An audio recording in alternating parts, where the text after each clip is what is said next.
Tinha. E daí, vou começar a apresentar para vocês. Primeiramente, antes até de a gente começar a mostrar a apresentação e afins, essa apresentação já tem um pouco mais de texto, tá? Porque o próprio conteúdo dessa matéria é um pouco mais denso. Então, acho bom ter um crescimento nela registrado realmente nesse formato textual. Até para quem não está vendo a aula agora, mas, tipo, se achar a live muito longa, vai poder acompanhar também por texto. A outra matéria que eu estou tendo na TCC, como eu já tinha falado antes, ela é um pouquinho mais, digamos, fácil de ver no dia a dia. Então ela dá para ser com texto um pouco mais leve, mais conversa e assim, acho que desenvolve bem. Porque os conceitos já são simples, o que fica mais exótico são os exemplos e as análises. Então isso aí por live funciona melhor e o texto nunca vai conseguir completar isso muito bem. Já a gestão internacional de negócios, isso se encaixa um pouco melhor por causa do peso da disciplina em si, nessa questão de quantidade de conteúdo. Mas ainda assim, a ideia é tentar fazer um pouquinho mais leve. Juntamente com a aula, eu coloquei um artigo anexo. A leitura do artigo é completamente opcional, tá? É só realmente quem queira ver. Depois eu vou explicar o artigo para vocês. E tem um case que é de uma página só. Isso aqui vocês vão ter que ler mesmo, porque está diretamente linkado com o exercício que vocês têm que fazer. Mas eu vou explicar isso aqui também, tá bom? Então, tipo, não precisa ficar em pânico, é pouco texto que vocês realmente têm que ler. Quem se interessar mais e quiser explorar o caso que a gente vai estar falando aqui na aula, tem esses artigos que eles vão, digamos, esmiuçar um pouquinho melhor e é um artigo bom. Então, quem quiser ler, fica à vontade para ler, beleza? Deixa eu aqui começar. Então, aqui estão nossos slides. Espera aí que tem spoiler aqui na frente. Está aqui. Essa é a nossa aula. Espera aí que vocês não estão vendo aqui na real. Porque quem compartilhar só que não confirmou. Então, vamos ver aqui.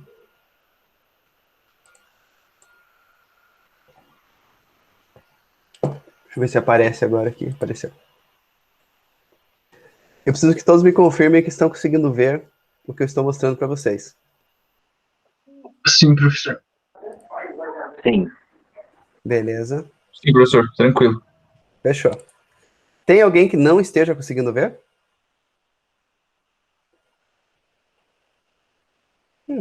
Quem cala consente, estamos aqui. Então.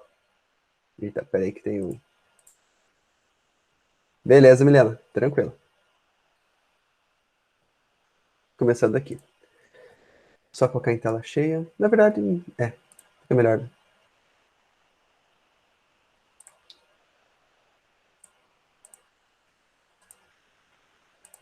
Pronto. Então, hoje é a nossa primeira aula da disciplina de Gestão Internacional de Negócios. Hoje o tema é Negócios Internacionais, que realmente é um tema introdutório, beleza? Tem alguns exemplos aqui que são citados para tentar tornar o negócio um pouquinho mais próximo da realidade de todo mundo. Algumas empresas que vão ser citadas aqui, provavelmente muitos não conhecem, mas são empresas brasileiras, principalmente que eu coloquei aqui algumas, tirando a McDonald's, algumas assim, para poder mostrar também que, às vezes, esse tipo de negócio internacional não está tão distante assim. E muitas vezes as empresas são desenvolvidas por estudantes mesmo, então é bem interessante. Vamos começar. Primeiramente, o que são negócios internacionais? Vamos aqui utilizar duas definições. Negócios internacionais é a realização de atividades comerciais e investimentos por empresas através de fronteiras entre países. Na descrição da primeira aula eu tinha colocado esse mesmo conceito aqui. Então, o negócio internacional é aquele que são feitos além do próprio país que aquela empresa se origina ou de onde ela pertence, beleza? Se as relações sejam com outras empresas ou até mesmo com outros governos, pode ser tratado como um negócio internacional. A globalização de mercados é outro conceito que nós vamos utilizar, que ela vem dessa relação de interdependência dos países que está ficando cada vez mais abrangente e frequente no mundo inteiro. O que acontece? Naquela busca por eficiência, alguns lugares, algumas empresas específicas acabam se especializando em determinadas coisas. Então, alguns países, inclusive, podem se interessar por alguma especialização que algum outro país tenha. Isso também não é só na questão do serviço, que eu estou falando agora no exemplo, mas também em busca de matéria-prima, às vezes comprar diretamente para conseguir preços melhores, às vezes alugar mão de obra em algum país que o custo da mão de obra seja menor. Então, o que acontece? Como a competitividade é muito grande, todas as empresas tentam enxugar seus custos e melhorar a qualidade do serviço que prestam. Para, às vezes, o que você consegue no seu próprio país é limitado. E, às vezes, você depender de terceiros para, por exemplo, fazer a compra de outro país e trazer para você, pode acabar saindo muito caro, dependendo da escala que você consuma. Então, muitas vezes, você conseguir o contato diretamente e comprar diretamente pode apresentar vários benefícios para a empresa. Mas isso também tem aquela questão do tamanho da empresa, tem muitas questões que têm que ser analisadas para ver se realmente vale a pena você internacionalizar essa importação, esse tipo de comércio internacional, digamos assim. Quais são os principais conceitos do comércio e investimentos internacionais? Comércio nacional refere-se à troca de bens e serviços através de fronteiras nacionais, geralmente por meio de exportação, que é a ideia de você vender do seu país para fora, e importação, comprar de fora para o seu país. Perfeito? Esses conceitos aqui que vocês vão ver hoje não são novos de maneira alguma, mas é interessante dar uma revisada porque com uma certa frequência a gente vai ficar retomando eles constantemente. Já o investimento internacional tem dois tipos que podem ser feitos. O primeiro deles aqui é o que a gente viu na disciplina de mercados capitais, que seria investimento internacional em portfólio, que vem da ideia seguinte: você não está com a sua empresa em outro país. Você está comprando a participação de uma empresa, seja por meio de um título, como por exemplo ações, e está adquirindo uma participação num negócio lá de fora. Eu tinha passado na aula de mercados capitais com vocês, que isso é possível. Você pode comprar ações de uma empresa estrangeira, ou uma empresa estrangeira pode comprar ações daqui a título de investimento, a título de pegar e ter uma porcentagem, digamos, de um negócio que seja similar ao dele, ou simplesmente com o tempo, vendo aquele negócio e podendo fazer uma aquisição maior e acabar adquirindo aquele negócio em si, certo? Então, investimento internacional em portfólio é quando você faz uma aquisição de títulos estrangeiros com o intuito de gerar retornos financeiros. É basicamente essa a ideia. Mas sua responsabilidade ali, no caso, ela é limitada, certo? Você não está atuando com todas as forças ali. Já o investimento direto estrangeiro, com a sigla IDE, a empresa estabelece uma presença física no exterior por meio da aquisição de ativos produtivos. Então, muitas vezes, a empresa vai estar instalando, por exemplo, uma fábrica lá fora, seja por questões de logística, questões de facilitar a produção dela, ou até mesmo por exigências legais. A gente vai falar do caso aqui da Sherry e da Jack Motors, que nem aconteceu a ideia deles frustrante de vir para cá, e como isso se desenrola. Mas a ideia é você realmente ter uma estrutura no país estrangeiro, certo? A tua empresa está realmente lá. Você está criando uma sede, por exemplo, no exterior. É diferente do primeiro caso, onde você adquire de uma forma, digamos, passiva no sentido de que você não está, digamos, atuando diretamente lá, uma empresa do exterior, você adquire uma participação dela, perfeito? Eu acho que esses conceitos aqui, teoricamente, são simples, e quando for necessário, a gente retoma isso aqui lá para frente, beleza? Todo mundo está conseguindo acompanhar? Tá tranquilo? Sim, professor. Beleza. Risco das empresas internacionais. Quando uma empresa decide ir para fora, o que ela está sujeita? É legal, assim, tipo, que a gente mora no Brasil, é que a gente consegue ver isso aqui no dia a dia, porque o nosso país é um país muito político. Ele tem muita questão de lobby, não que os outros países também não tenham. Mas no Brasil, esse tipo de coisa é muito divulgado e nós estamos próximos de tudo isso e conseguimos ver, porque aqui o intervencionismo no Estado é muito forte. Se isso é ruim ou não, isso depende das situações. Mas aqui, quando se trata de corporativismo, isso é uma coisa que quase sempre é ruim. Mas, enfim, as coisas acontecem dessa forma. As empresas internacionais estão constantemente sujeitas a 4 tipos principais de riscos. Risco intercultural. Pense o seguinte, nós temos aqui uma cultura no Brasil. Se a gente tenta exportar, por exemplo, digamos, uma franquia de uma empresa que fabrica alimentos aqui, certo? Digamos, a gente quer mandar pegar, sei lá, o Habib's e levar para um outro país. Até aí, tudo bem. Só que o que acontece? Ele vai com um país que tem uma cultura e religiões totalmente diferentes do que nós temos aqui. Pode acontecer mais ou menos o que aconteceu no caso do McDonald's. O McDonald's, quando foi para Índia, ele teve que criar mais alimentos que não utilizassem carne bovina, porque uma parte religiosa de lá é veemente contra o consumo de carne bovina. Então, eles tiveram que desenvolver e adaptar vários lanches para utilizar, no caso, carne de frango, às vezes até alguns modelos que fossem 100% vegetarianos. Esse caso é interessante porque nem todo tipo de negócio realmente está 100% pronto para ser levado para outro país. Muitos países, por exemplo, as pessoas podem não gostar, por exemplo, atendimento muito caloroso. E se a tua empresa é famosa por dar um atendimento super presencial e participativo no momento de compra do cliente, às vezes você pegar e vai ter que adaptar isso aí para se adequar com a realidade daquela região. Então, qualquer empresa, quando tende a se internacionalizar, ela tem que fazer uma pesquisa muito grande da parte, digamos, de aceitação que aquele mercado pode ter em relação a pegar e, digamos, abraçar o teu negócio. Porque muitos negócios tendem a ser neutros, mas boa parte deles acaba conflitando um detalhe ou outro, seja, até em questões de comunicação, como é o que a gente vai ver no case que está anexo ali. Risco país. Isso aqui, eu vou ler aqui o parágrafo, isso aqui, mas eu vou dar uma explicação que foi uma forma mais fácil de se absorver. Refere-se aos efeitos potencialmente adversos das operações e a lucratividade de uma empresa causados por desdobramentos no ambiente político, jurídico e econômico de um país estrangeiro. Tá, mas o que é exatamente isso aqui? Isso aqui também vem aquela questão, né, relacionada à parte interior da empresa não estar preparada para a cultura local, mas está fortemente relacionada também a uma questão do lobby naquele país onde você pretende migrar a sua empresa. Por exemplo, assim, no Brasil... Peraí, gente.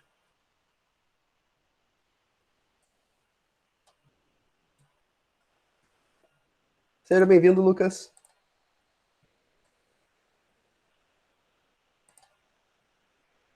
Fechou. No Brasil, teve essa situação de quando as empresas que importavam carros chineses para o Brasil vieram para cá. O que aconteceu? No Brasil, as montadoras, além de pegar e terem custos bem maiores que as têm no exterior, elas se aproveitam dessa situação para ter uma margem de ganho maior do que teriam em outros países. Isso aqui é fato. Tem vários artigos que estudam essa relação de quanto as empresas de veículos no Brasil que acabam ganhando mais no fim das contas.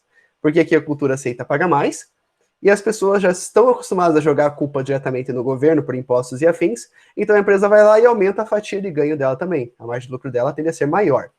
E o que aconteceu quando as empresas começaram a trazer carros chineses para cá? Eles fabricavam os carros na China. Os carros, obviamente, tinham que sofrer uma adaptação ou outra por causa da legislação local. Mas o que acontecia? Eles vinham completos, eles vinham um modelo único, que com certeza para o brasileiro isso impressionou bastante. Eles tinham computador de bordo, eles tinham altas frescuras tecnológicas que os carros daqui normalmente são depenados, e se a montadora puder vender o carro para vocês até sem volante, ela vende se for o caso para poder cobrar um valor menor um pouco e acabar ganhando mais no fim das contas. Mas quando as empresas chinesas vieram para cá, elas já importavam carros que eram completos, e o valor deles de mercado era sempre inferior ao valor dos carros que eram fabricados aqui. Será que as empresas locais ficaram felizes com isso? Tipo, a Volkswagen, a Renault e a Nissan bateram palmas e ficaram felizes que uma irmã internacional estava vindo para cá comercializar seus veículos juntamente com elas? Isso é óbvio que não. Teve lobby político e fizeram uma briga modificando a legislação para que os carros que fossem vendidos aqui, em determinada escala e seguindo tais critérios, tivessem que ser de fato fabricados aqui, certo? Obviamente, tem carros que são vendidos aqui que não são vendidos aqui e não são fabricados aqui. Mas existem legislações. No caso da escala que eles estavam trabalhando, isso era obrigatório. Então a Jaque e a Chery, teoricamente, quebraram as pernas. Não sei se é Chery ou Chery, mas enfim, é um desses dois nomes. Sabe qual empresa que é? É esse símbolo aqui. Mas, então, a legislação obrigou elas, se elas quisessem trabalhar do jeito que estavam trabalhando aqui, de ter uma fábrica aqui no Brasil. O que fez com que o preço dos carros deles encarecessem. Então, deixassem de ser tão competitivos quanto estavam. Porque na época que surgiu, por exemplo, a Jack Motors, todo mundo se lembra dos comerciais que tinha o Faustão. Se não me engano, o Faustão fez comercial para as duas. E nesses comerciais, tipo, ele falava lá, você só paga tanto em um carro completo. Só paga isso. Eles focavam bem nessa questão do preço, realmente. E na época, eles fizeram publicidade muito agressiva e muito forte. E só eles apareciam na televisão. Então, consequentemente, as vendas deles foram bem grandes. Isso que chamou a atenção e fez que a política se manifestasse por interesse dessas grandes montadoras e intervir para vir a prejudicar essa empresa e que ela não tentasse, digamos, abaixar os preços do mercado. É um caso triste, mas fazer o quê? Faz parte da realidade do Brasil, tipo de situação. Nem sempre o bem-estar do consumidor é o foco principal, né? E quando fala nem sempre, é tipo praticamente nunca. Normalmente tem muitos interesses no meio, a ideia é sempre tentar pegar e monopolizar uma área ou outra. Enfim, é o cenário onde a gente vive. Tudo tranquilo até o momento, pessoal? Sim, professor. Beleza. Risco cambial. A gente que vive no Brasil, a gente sabe como risco cambial é triste, né? Se refere, por exemplo, que se você vai instalar uma empresa no país, seja uma fábrica ou qualquer outra coisa, você está sujeito a operações de dinheiro entre um país ou outro. Isso aqui é uma situação muito complexa, porque isso aqui afeta diretamente o quanto você ganha realmente fazendo seu serviço em determinado país, onde a moeda acaba se desvalorizando. Então isso aqui é uma coisa que tem que ser bem analisada. Como nós vimos também no mercado de capital, é possível que você, por exemplo, compre títulos em dólar e estoque, digamos, essa capacidade de compra em dólar ou armazene dólar, propriamente dito, de maneira que você minimize esse impacto de grandes flutuações no mercado cambial. Mas ainda assim não é uma situação muito fácil você conseguir prever e lidar. Às vezes acontecem crises, que nem a gente está passando agora no Brasil, e também no mundo está passando em crise de qualquer forma, né? Mas que os dólares estão num valor incrivelmente alto e não baixa mais. Pelo menos não tem um cenário próximo que ele vai fazer uma grande queda. Então, dependendo da empresa, é importante você fazer uma análise minuciosa disso para que isso não comprometa o seu negócio. Porque a gente sabe a questão de elasticidade e demanda, tem uma grande probabilidade, qualquer negócio que vira expandir muito o seu preço, tem uma grande chance de surgir um produto substituto ou um concorrente que tome teu mercado por qualquer outras questões. As pessoas aqui preferem baixar a qualidade do que pagar mais caro num produto que esteja componentes importados e assim por diante. Então isso aqui, com certeza, é um dos impactos, digamos, mais fortes quando se trata do Brasil para fora e afins. Mas tem situações também que isso aqui é bom, tá? Por exemplo, quando nossa moeda está muito desvalorizada perante o dólar, a tendência é que nós exportemos mais. Então, normalmente é uma situação, digamos, que o país como um todo é prejudicado uma boa parte, mas uma parte ainda assim acaba compensando a outra. Mas quem sofre, realmente sofre sozinho, porque dificilmente tem alguma maneira de ajudar essas empresas a superarem, ou até mesmo consumidores comuns. Se você é muito acostumado a comprar coisas do AliExpress, quando o dólar está quase R$ 6, isso aqui é uma tristeza. Ainda mais com todas essas políticas de importações, assim, para pessoa física, que são caras, e acaba ficando cada vez mais complexo o processo.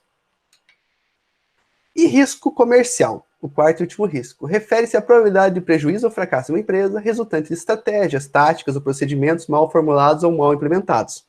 Às vezes, uma estratégia ela é realmente bem pensada, ela tem embasamento, só que às vezes ela não funciona. Mas ela normalmente não funciona por uma questão que acaba deixando de ser vista uma situação atípica que vem acontecer depois que você está implantando o seu negócio, né? É impossível de prever. Isso também acontece. Só que nem o caso da Xiaomi no Brasil. A Xiaomi, eu não me lembro se isso fazem 2 anos, ela estava vindo com tudo para o Brasil, oficialmente, certo? Por quê? Porque no Brasil tinha um grande consumo de produtos Xiaomi, mesmo não tendo os produtos oficialmente aqui. Só que ela veio para cá, lançou um produto oficialmente aqui, que era um celular mais de entrada, e o que aconteceu? Quando você comprava um celular de entrada da Xiaomi no AliExpress, você pagava 300, 400 reais com o dólar daquela época. Quando ela trouxe o celular oficialmente para cá, ele veio, se não me engano, a 799, um dos modelos, era mais ou menos por aí. Ou seja, ele estava pelo menos ali, uns 80% ou 100% do valor que era importando da China. Isso não incentivava que o comprador brasileiro comprasse do site local. Era bem mais difícil, porque se a pessoa já tinha as skills para comprar celulares para a internet e não comprar um tijolo, a pessoa provavelmente não vai querer pagar um valor maior, porque a pessoa correu para a Xiaomi no passado por causa dessa questão de custo-benefício. Se o custo-benefício baixou, mesmo que o celular tivesse mais barato do que os outros nos sites, dificilmente esse público ia continuar comprando aqui no Brasil, porque ele vai preferir comprar lá fora e pagar menos. Então, a estratégia deles para cá foi baseada que o público daqui gostava de Xiaomi. Mas o que fazia o público gostar? Eles consideraram essa questão desse ponto que o brasileiro, no caso, estava buscando vantagem e pagar um valor excepcionalmente menor do que ele pagava antes. Então, quando eles trouxeram para cá, obviamente não deu certo. A Xiaomi ainda está no Brasil, ela tem parcerias com lojas que representam ela e afins, mas não é do mesmo jeito que ela estava tentando vir antes, com realmente a empresa chegando com peso aqui e com a sua independência. Eu sei que a Xiaomi ainda manteve as marcas da Mi Store, acho que esse é o nome dessas lojas que tinha em shopping afins, aqui no Brasil. Ela manteve essa marca aqui, registrou, só que em princípio, até onde eu sei, ela não está utilizando. Então, às vezes, tem tudo para dar certo, só que se você não considerar todos os detalhes e realmente entender do teu público, por mais que o negócio seja muito promissor, tem grande chance de dar errado. Alguma dúvida até aqui, pessoal?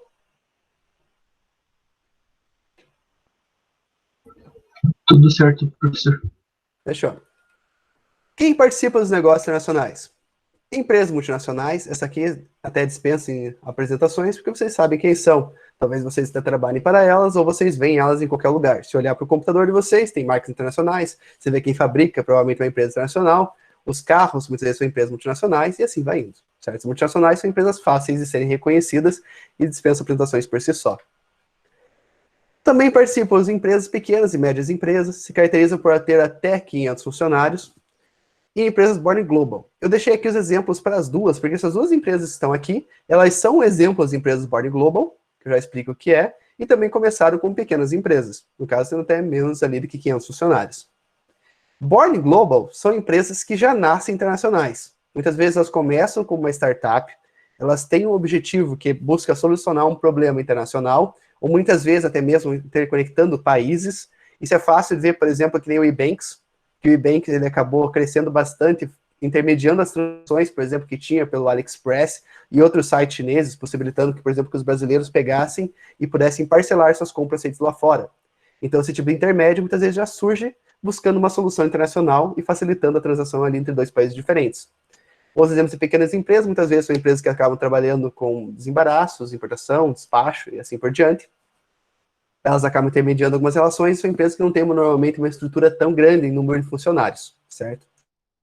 Esses dois exemplos assim, que é a Greauli e a CI&T, eu não sei se agora tipo, o nome só é pronunciado em inglês, mas essa empresa, as duas aqui, começaram como empresas startups universitárias. Foram alunos que desenvolveram as soluções que estão aqui. A Greauli, eu acho que é assim que se pronuncia mesmo, ela é uma empresa, provavelmente agora tem uma pronúncia mais americanizada, mas enfim, ela é uma empresa que desenvolve tecnologias biométricas. Então ela pega e desenvolveu tanto análise por software, via câmera e outros tipos de sensores, para realmente fazer reconhecimento biométrico dos dedos das pessoas em situações diferentes, e vendiam essa solução para diferentes empresas, seja de equipamentos para segurança domiciliar, equipamentos de verificação de identidade em prédios e assim por diante. Essa empresa aqui começou pequena, mas logo em seguida, como ela tinha um bom sistema de software, ela participou de competições internacionais que envolviam essa análise biométrica, porque o que parece no mundo inteiro tem competições, tudo que é tipo de coisa, então é um jeito fácil de ganhar visibilidade independente da área que você participa, por mais que seja um nicho, igual a gente acabou vendo na aula de ontem. Então eles conseguiram uma visibilidade muito grande, e tipo, em pouco tempo de empresa, eles já estavam com mais de 10 países sendo atendidos por eles. A CI&T é uma empresa que trabalha aqui com a parte de desenvolvimento de software. Então eles colocam, muitas empresas montam, se não me engano, eles faziam sites, desenvolviam soluções, seja de sistema de informações. Então eles trabalhavam bem nessa parte de desenvolvimento, elaboração de software, mas de uma forma um pouquinho mais abrangente. Esse também, se não me engano, surgiu da Unicamp, é uma empresa também universitária, e em pouco tempo também eles começaram a atender empresas multinacionais, desenvolver soluções entre países e conseguiram crescer bem. O artigo que eu coloquei como anexo, ele cita o caso dessas duas empresas aqui, que são duas empresas brasileiras, que praticamente são Born Global, e começaram como pequenas empresas, com bem poucos funcionários, somente normalmente com os donos trabalhando, desenvolvendo software. Mas logo em seguida, nesse caso, a CI&T demorou um pouquinho mais. Já a Greauli foi um pouco mais rápido, se não me engano. Os dois cases são citados ali no artigo que eu coloquei anexo. Se quiserem ler, nem que seja só o caso das empresas, é interessante para ver como que foram as estratégias deles, o que eles passaram de dificuldade, e como que eles conseguiram ascender e acabar acessando outros mercados. Empresas de tecnologia, isso aqui é uma coisa que é muito comum, uma empresa acabar prestando serviço lá fora, porque isso aqui envolve muita questão de preço. Por exemplo, grandes empresas multinacionais podem pegar e muitas vezes contratar sistemas de TI ou atendimento de TI em outros países, como a Índia, por exemplo. Porque você vê, às vezes, o preço da mão de obra especializada num país vai ser muito mais caro que no outro. Então é mais fácil você ter alguém que consiga intermediar as relações de idioma entre uma equipe do exterior, mas você economiza na quantidade de mão de obras e muitas vezes até na estrutura da empresa, porque às vezes terceirizando isso aqui lá para fora, vai ter uma empresa com muito mais funcionários que consegue prover as soluções para vocês mais rapidamente. Mas era assim, o Brasil é um país bem visado para essas questões, principalmente que focam na parte de segurança, porque aquela questão, quando a água bate no pescoço, as pessoas normalmente se desesperam e provisionam uma solução para aquele problema. E no Brasil, como nós temos muitos problemas relacionados à segurança, o Brasil é um país que é bem criativo em provisionar e desenvolver soluções para isso. Tanto na parte bancária, quanto na parte tecnológica em geral, o Brasil é um modelo para isso. E organizações não governamentais, as ONGs, entidades sem fins lucrativos que promovem causas especiais e atuam como defensoras das artes, educação, política, religião e pesquisa. Essas empresas, muitas delas já nascem Born Global, porque normalmente, não é normalmente, mas com muita frequência, elas atendem necessidades bem específicas de países que normalmente têm pouco poder econômico. Então, para solucionar esses problemas que acontecem, por exemplo, falta de água em alguns países africanos, falta de comida, dificuldade em acesso médico, eles acabam apelando internacionalmente, porque os recursos dos países, digamos, que são mais abonados, podem ser convertidos e direcionados para reduzir os problemas de desigualdade nessas pequenas causas. Então, existem grandes empresas internacionais, ONGs e afins, sejam regidas, algumas deles, alguns processos por governos, alguns outros são independentes e assim por diante, mas sempre buscando uma causa filantrópica ali no meio e usando recursos de fora. Então, muitas delas atuam de maneira internacional, principalmente na parte de arrecadação de fundos. Apesar da, digamos, da causa ser algo bem localizado e limitado geograficamente, muitas vezes pode comover as pessoas e incentivá-las que doem e ajudem a causa para tentar resolver um problema que seja, digamos, visível ao mundo todo. O Greenpeace aqui foi citado como exemplo, tá? Porque hoje em dia o Greenpeace até que é difícil a gente acabar vendo propaganda deles, mas pelo menos alguns anos atrás tinha um monte de coisa, seja caderno, adesivo, tinha muito material promocional que era vendido nos lugares para arrecadar dinheiro para eles.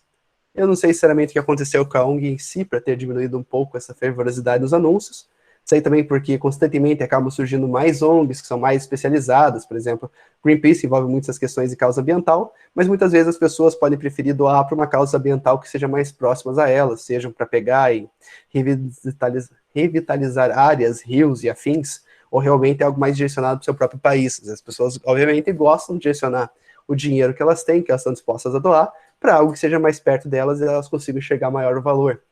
Porque, principalmente com a nossa cultura, a gente tende a ser um pouquinho mais desconfiado. Isso também acontece em vários outros países. Por que as empresas adotam estratégias de internacionalização? Para aumentar a perspectiva de vendas e lucros, a empresa dentro do país ela tem uma quantidade limitada até onde ela consegue crescer, ela tem uma quantidade limitada de onde tem o público dela. Apesar de muitas vezes você conseguir utilizar produtos similares para tentar pescar mais pessoas, tentar fazer com que elas absorvam o teu produto também, isso nem sempre é uma atividade assim muito fácil até um determinado ponto de maturidade da empresa. Se a empresa já está muito bem desenvolvida, isso é difícil e se torna cada vez mais complexo dela conseguir chegar nesse ponto. Prestar melhor atendimento aos clientes. Isso aqui vou dar um exemplo de computação que é bem fácil de perceber. Por exemplo, assim, no Brasil nós temos umas X marcas de notebook. Teoricamente são bastantes. Mas, por exemplo, algumas marcas já são mais famosas por ter um serviço de atendimento ao cliente melhor. Por exemplo, a Dell. O marketing da Dell e a qualidade do serviço deles prestado nessa parte de atendimento ao cliente, seja, por exemplo, se o seu computador der um problema e eles tiverem que vir buscar e trocar peças, isso eles fazem. A parte de assistência técnica deles está bem pulverizada, por exemplo, no nosso país. Então, nós sentimos a diferença quando você compra o aparelho da Dell. Você sabe que se você precisar de assistência técnica, precisar de peça de reposição, qualquer coisa, vai estar facilmente acessível para você. Mas pegando outras marcas, digamos custo-benefício, vamos citar aqui, por exemplo, a Acer. A Acer é uma marca custo-benefício, faz computadores bons, não estou falando que não. São aparelhos que são mais baratos, com certeza, e entregam uma boa qualidade. Só que a Acer, por exemplo, no Brasil, ela não faz peça de reposição. Obviamente, no computador, se pega HD, memória RAM e afins, esses periféricos não, né? Tipo, esses componentes que estão dentro do computador, mas eles são de marcas terceiras e simplesmente são plug and play, você consegue abrir o notebook, tirar e encaixar. Esses, se der um problema neles, você consegue trocar, seja a bateria também ou o carregador. Mas se tiver um problema na placa-mãe, no processador, na placa de vídeo desses notebooks, é difícil solucionar.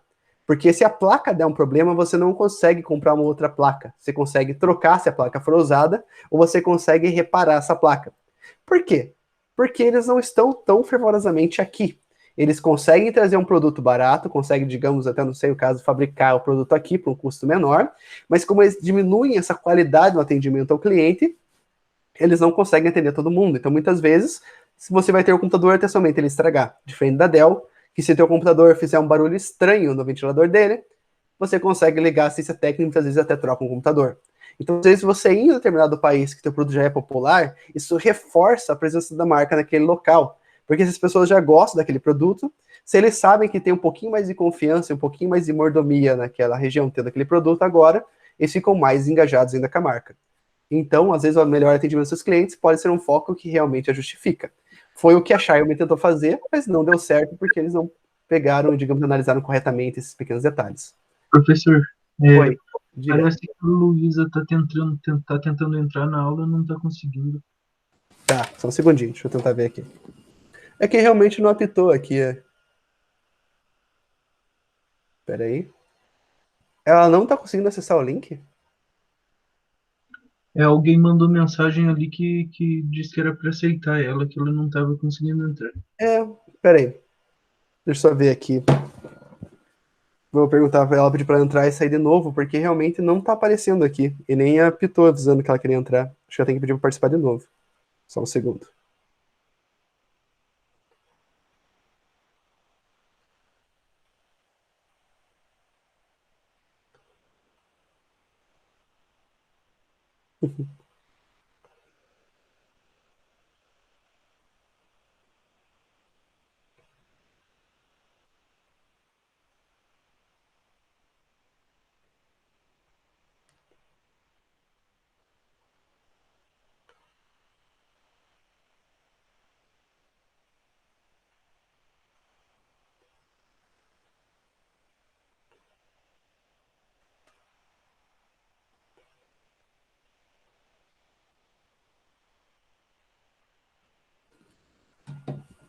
Mas que estranho.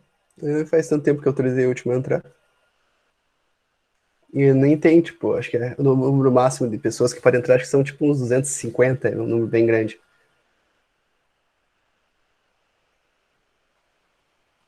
Eu mandei mensagem para ela, se alguém puder pegar também e avisar só para entrar e fechar novamente e pedir para entrar novamente, porque às vezes a pessoa pede para entrar, só que pode ter acontecido alguma questão aqui na internet que bloqueou o pedido dela.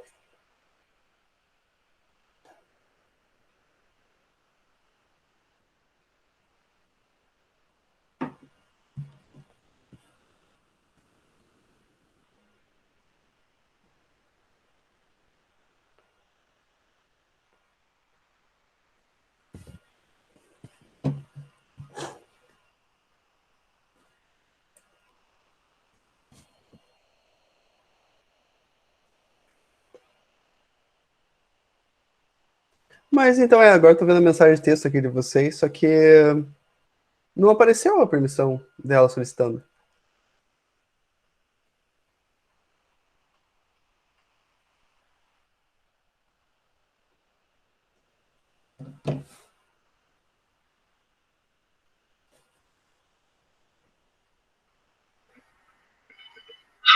Ela ainda não respondeu lá no grupo também, professor.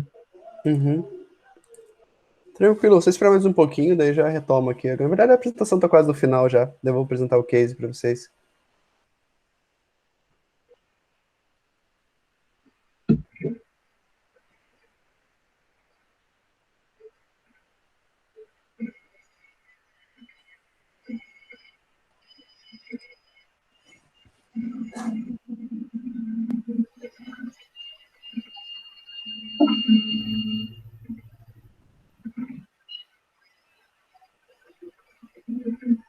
Aí, agora deu certo.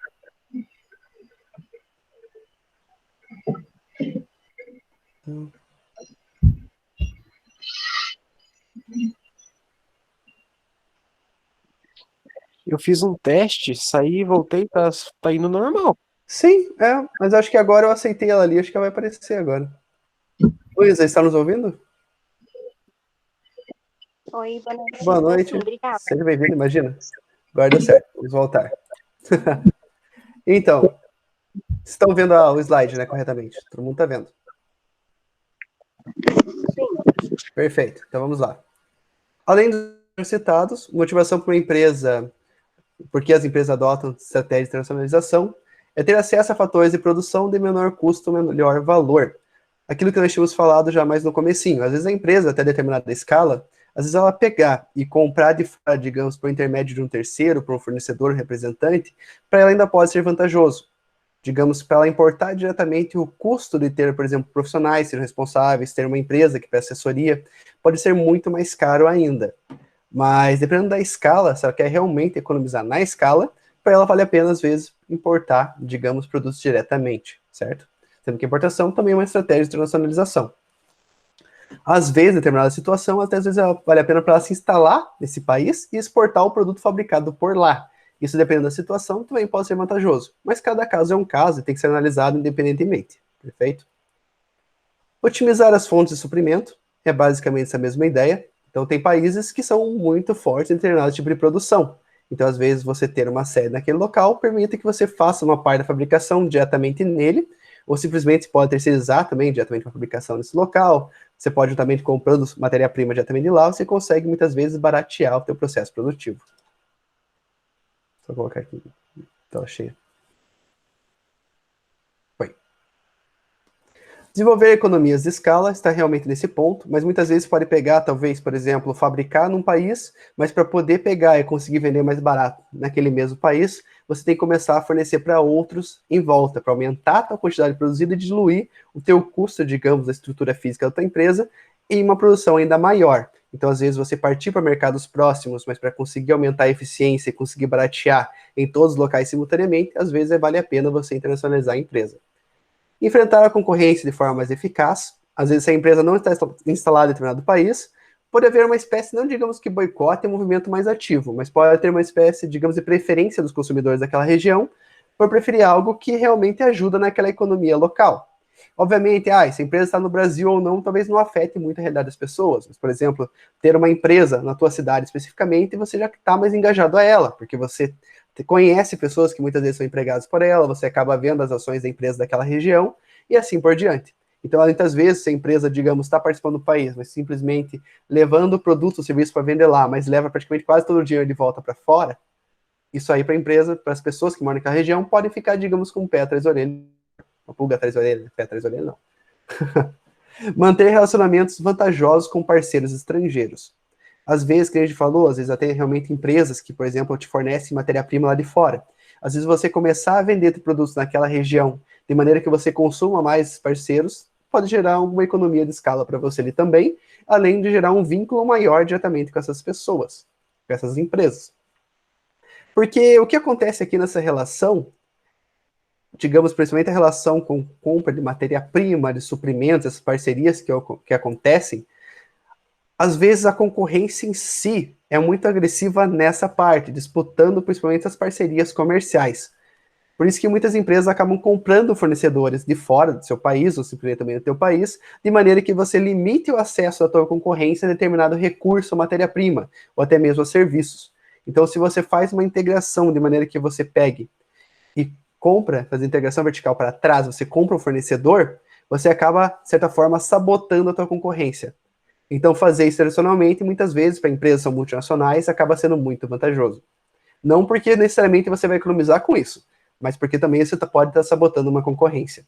Isso aqui, nesse mercado, não é ilegal e é uma coisa que funciona muito bem. Você não é obrigado a vender necessariamente para quem você não queira. Então, se você quer manter o monopólio, você, teoricamente, monopolizar ali a fonte de suprimentos pode ser uma boa estratégia. Isso não funciona só em guerra, também funciona isso aqui na concorrência empresarial. E obter novas ideias para a criação ou melhoria de bens e serviços. Muitas vezes, se você, digamos, vai para um país novo, vamos citar, por exemplo, o Uber, em determinado país pode ter uma categoria de serviço diferente que pode ser mais interessante, digamos assim, em determinadas culturas. Então, você aprender como países diferentes funcionam, de maneira que você consiga deixar o teu produto ou serviço um pouco mais eclético e mais, digamos, sei lá, digamos, ideologicamente neutro, de forma que consiga atender mais públicos, até mesmo você expandir novos mercados para ganhar esse know-how em determinados lugares, pode ser uma coisa muito vantajosa. Então, você pode querer expandir a tua empresa simplesmente para aumentar a abrangência dela, mas ao mesmo tempo conseguir, digamos, como está instalado uma nova região, você conseguir absorver, uma certa forma, experiência, práticas, e desenvolver novos produtos e serviços para começar a atender o mundo como um todo. Porque você pegou algo que era somente local e conseguiu pegar e converter num produto ou serviço internacional, digamos assim.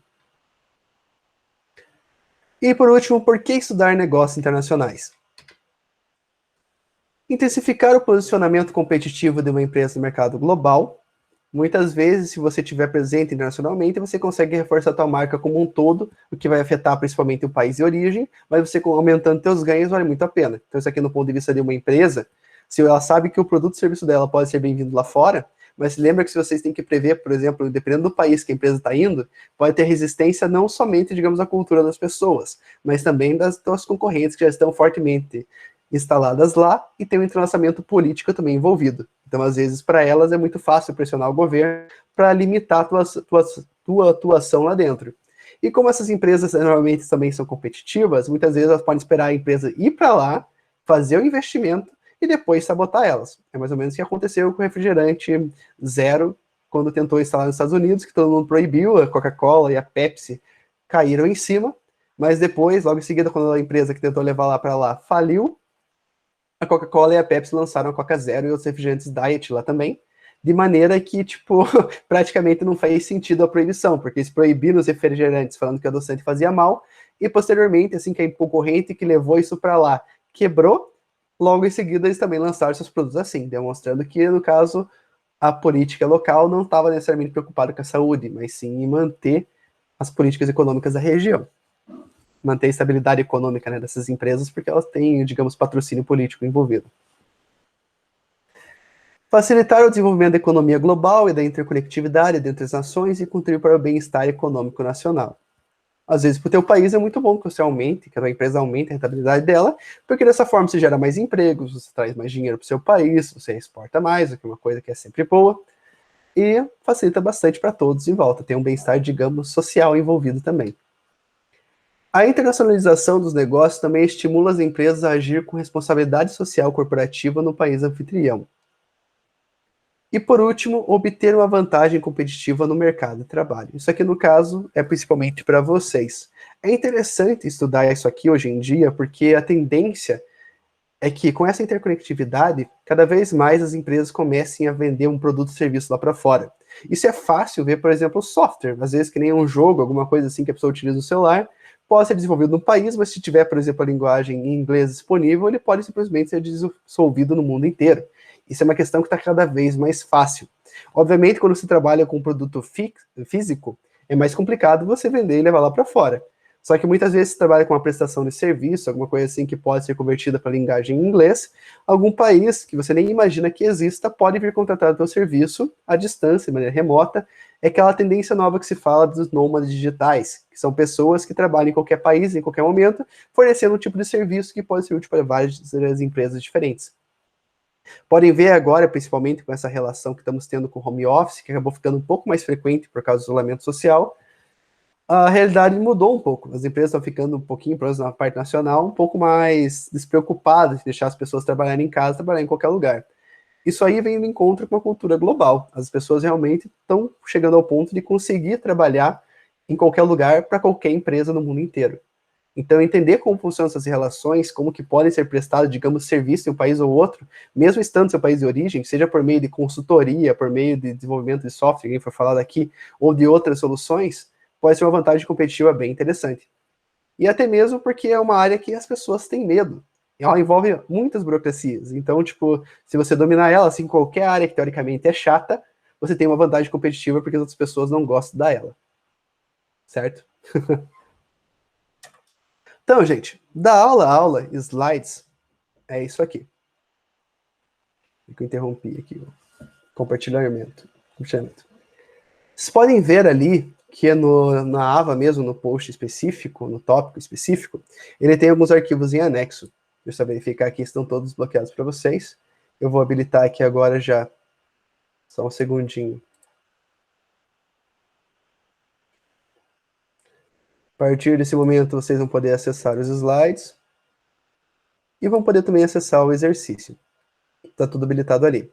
Então, aqui está empresas Born Globals brasileiras, a influência do perfil empreendedor. Esse artigo aqui é o artigo que tem aquelas duas exemplos de empresas que eu passei para vocês que são Born Global. Tem também ali o caso Diesel, que trata-se da marca de roupas Diesel.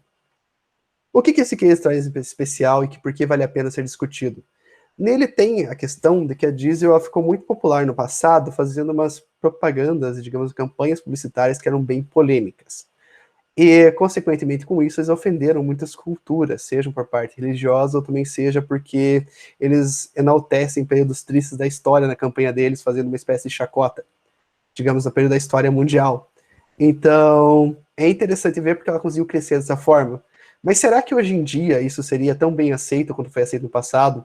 Porque a própria empresa mesmo, Diesel, ela começou, digamos, não lembro qual país dela, se é Itália ou qual outro país que era, mas enfim, isso também é o caso. Ela conseguiu aceder rapidamente por causa da propaganda controversa, mas numa época que a cultura é diferente. Hoje em dia a cultura, eu ia falar problematizadora, mas não é necessariamente porque esse termo é meio ofensivo. O correto seria as pessoas estão realmente questionando algumas coisas, se elas são, digamos, válidas ou não, se elas realmente não magoam alguém. Então são discussões que deveriam sempre estar em estado presente. Mas hoje em dia são mais vivas do que nunca. Então, hoje em dia, as pautas que normalmente as empresas e campanhas publicidades abordam é uma pauta mais humanista, de inclusão e assim por diante. Só que a Diesel fez um caminho controverso com esse, mas no passado ela conseguiu crescer bastante. Então eu fiz até uma questão no questionário que vale a nota de hoje, que vocês vão ver lá, mais ou menos só para vocês criarem uma justificativa para ver se aquela estratégia que ela adotou estaria correta, ou se pelo menos aquilo funcionaria bem no tempo de hoje, beleza? Então, peço para vocês que leiam o caso, só em somente uma página, tá? É realmente curta. Eu deixei lá o arquivo resumido, de maneira que vocês conseguissem ler e fosse mais objetivo. Então, peço para vocês só que leiam ele e respondam o questionário. É uma coisa que vocês vão há pouco tempo. Levam menos 10 minutos ou 5 minutos para ler aquele texto e conseguem responder o questionário também em 5 minutos, beleza? Então a nota de hoje vai ser referente a isso. Pessoal, alguma dúvida em relação à aula? Eu vejo que estão mais quietinhos hoje, mas imagino também porque é quarta-feira e a segunda aula seguida comigo na mesma semana. Então, isso deve contribuir para vocês estarem mais cansados. Mas, Foi tranquila a aula? Conseguiram entender tudo? Ainda mais que essa aula, como eu falei, é mais introdutória. Professor, Oi. teve uma parte que você comentou que algumas empresas compravam seus fornecedores, é isso? É uma Isso, estratégia? sim.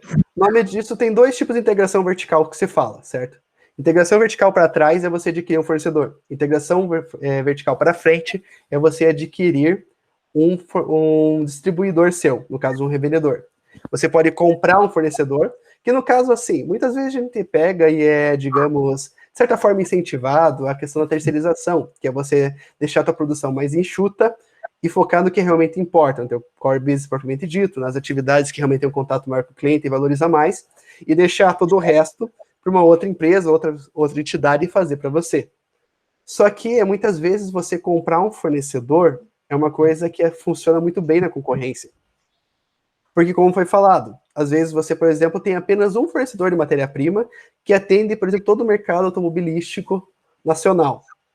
Se você compra esse fornecedor, você consegue autorização para comprar ele, você automaticamente puxa o tapete de todas as concorrentes. Você necessariamente pode até não pegar e fazer isso de uma forma tão agressiva, tipo, é o único. Mas às vezes você comprar um fornecedor de um concorrente, alguma coisa assim, você já consegue fazer essa pequena sabotagem. Então vale a pena. Por isso que tem tantas empresas grandes que compram outras empresas, muitas vezes só para fechar, porque elas estão dando dor de cabeça. Nem pega e nem, digamos, continua as atividades dela. Então, às vezes, você centralizar o fornecimento de matéria-prima ou sabotar algum fornecedor, algum concorrente teu, é uma boa estratégia, porque, digamos, apesar das empresas trabalharem com contratos longos, às vezes você fazer uma ação assim, você consegue fazer que aquela empresa pene bastante para achar uma maneira de substituir aquilo ali que você sabotou. Então, é interessante. Ok, entendi. Valeu, obrigado pela explicação. Dispõe, imagina. E aí, gente, mais alguma dúvida? Entenderam corretamente o conteúdo? Alguma dúvida referente ao exercício? Por enquanto, tranquilo. Beleza. A ideia é sempre tentar fazer assim o conteúdo de uma forma mais resumida e com bastante exemplos, como foi dito, para não ficar algo tão maçante, porque aula por vídeo, se bem que o último semestre é difícil de qualquer forma, mas enfim. Aula por vídeo, se for só, tipo, carregando um monte de conteúdos diferentes, assim, e como texto fica mais cansativo. Então a ideia é sempre trazer uns exemplos de uma maneira que, digamos, possa ser empregado na vida e seja mais divertido. Mas, em geral, gente, a aula de hoje é isso. Então peço para vocês que peguem, façam a leitura do case e respondam o questionário. Qualquer dúvida que vocês tenham também, podem me perguntar à vontade, estou disponível até as 9h30, que acho que é o horário que a faculdade deixou disponível ali como horário padrão, mas também podem mandar o WhatsApp a qualquer momento que tiverem dúvidas que eu vou estar ajudando vocês, igual sempre foi, beleza? Beleza, professor, muito obrigado, viu? Que isso, eu que agradeço, imagino que vocês estejam bem cansados e ainda assim compareceram, então muito obrigado pela presença de vocês. Oh, valeu, tranquilo. Obrigado a você, professor. Valeu por mais uma aula. Eu que agradeço a vocês pela presença. Valeu, professor. Até. Valeu, professor. Valeu, Thiago. Obrigado, gente. E se lembrem, qualquer dúvida que vocês tenham, se estiverem fazendo atividade e precisem de ajuda, mandem um WhatsApp ali que a gente já responde na hora, beleza? Obrigado, boa noite pra vocês. Obrigada. E se lembrem, até semana que vem, até terça-feira, façam os exercícios, tá? Não deixe acumular, porque fazer 5 ou 6 listas no mesmo dia é cansativo e normalmente acabam perdendo horário. Então, nunca deixem muita coisa para depois. Se cuidem, gente. Vejo vocês na próxima semana. Até. Tchau, professor. Tchau, tchau. Até. Até, professor. Valeu, obrigado. Boa, gente. Bom fim de semana para vocês. Pra você Você também Valeu, tem a professor. gravação. Também.